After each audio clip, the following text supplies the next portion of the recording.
का हो रानी? ए रानी देखो हम जानत है यार तू रानी रानी करत हुआ ना। अरे सुन ला हो, जरूर कोनो न कोनो राज बा। अरे सुन ला ना हम ना सुनो, दूरे हट के बात नेरे आवा नेरे आवा। नहीं नहीं जानत हूँ का बोला? आज तो के ना इतना निमन निमन तो के साड़ी दिया अच्छा कि तू खुश हो जेबू। तू हमें फुसलावा मत। लेकिन हमारे घर काम करबू तो कौन काम करे के बा? हाउ देखा फेकू चाचा वो सब कोई कटिया करत है झाड़ के। तो हूँ चल चलबू तो जवन मंगबू तवन दे। अब वही के अला है लाइन पे। हम जानत है तू जब रानी कहला ना हाँ। तो जरूर कोनो न कोनो बात तो होखेला। रानी कहला तब न पानी पानी हो जाला हो। लेकिन एक बात तू कान खोल के सुन ला। सुनावा। सुना, हमसे नहीं गेहुआ कटाई। अच्छा अच्छा सुनत रहा ना? हाँ हाँ बोला। हमसे नहीं गेहुआ कटाई, हमसे नहीं बोझवा ढोआई। इतना ले काम ना कराई, नहीं तो नहीं हर चली जाई। समझ ला। ठीक है बा।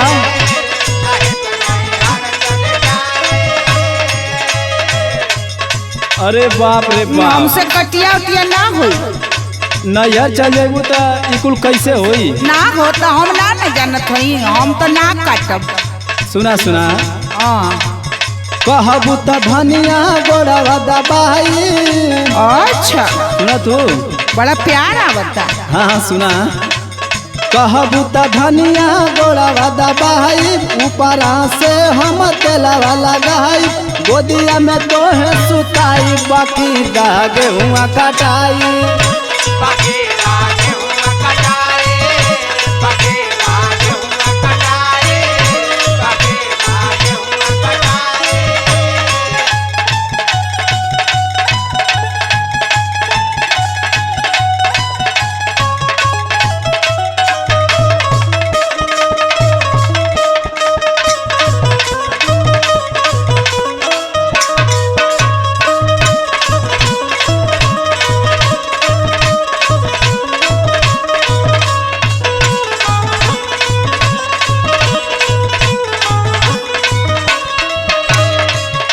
सुना, बोला। काम सलटावे बदे गोड़ो दबावे के तैयार बाड़ा, तेलवो लगावे के, आ गोदिया में सुतवहू का बात करत ताड़ा। अब का करबू, आजकल देखत हो मेहरुए तो कुल है सब करना हो। आता तहरा गोदिया में सुतब तो हमरा नींद न आ जाई हो। वही से न कह दिला कि कटनी वटनी करवा दा तो के। सुना, सुनावा। चैत के घाम सैया सहले ना सहाता।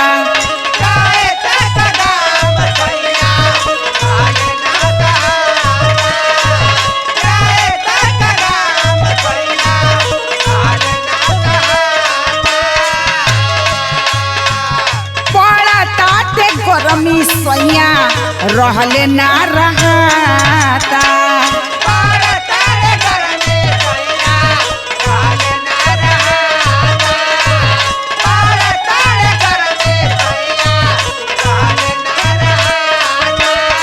ए राजा जी सुना, बोला।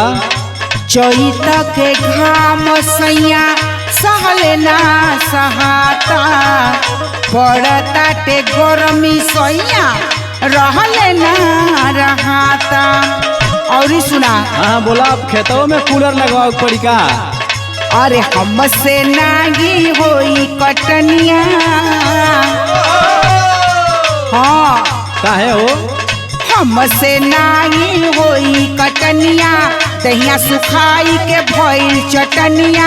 इतना न हमके सताई, नहीं तो नई हर चली जाई।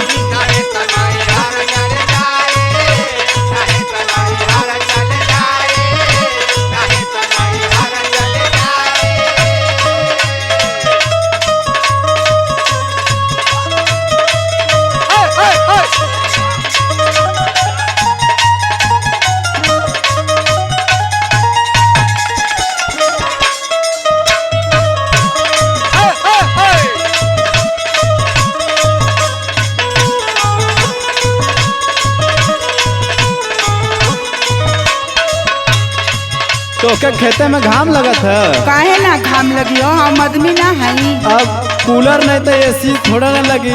एक तो मेहरारू को देह कितना कोमल होला। आहा कोमल तब एकदम। तब सुना सुनावा।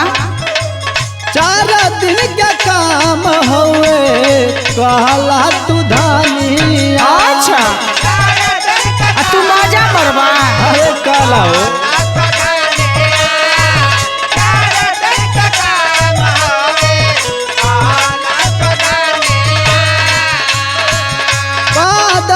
काटल जाई घरवा में चनिया।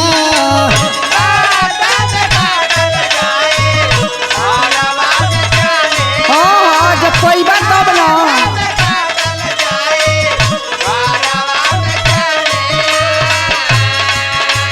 जब पैबा तब ना चानी कटबा। सुना हम रहबे ना करब, हम जात है नहीं घर। अरे ऐसा मत करा, तू अपन सूता। ढेर ना काटे के 2-4-5 हिस्सा ना बचल ना काट ना दिया। ना एकदम एगो तिनका ना काटबो। सुना बोला 4 दिन के काम हवे काला तू धनिया। अच्छा बाद में काटल जाई घरवा में चनिया। ऐसे नहीं कर मन मानी। तब का करिया भाई, तो शुरुआत बा। हाउ तू हमारे दिलवा के रानी। ऐसे नहीं कर मन मानी। हाउ तू हमारे दिलवा के रानी। संग में यारा भी घूमी आई बाकी दा गेहुआ कटाई। बाकी दा गेहुआ कटाई।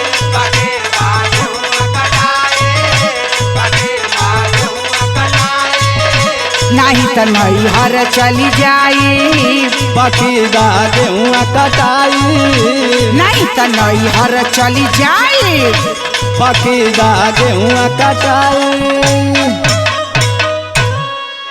ना मनबा। अरे अब का करबू, 4 दिन का लहार बार काटला। चल तब का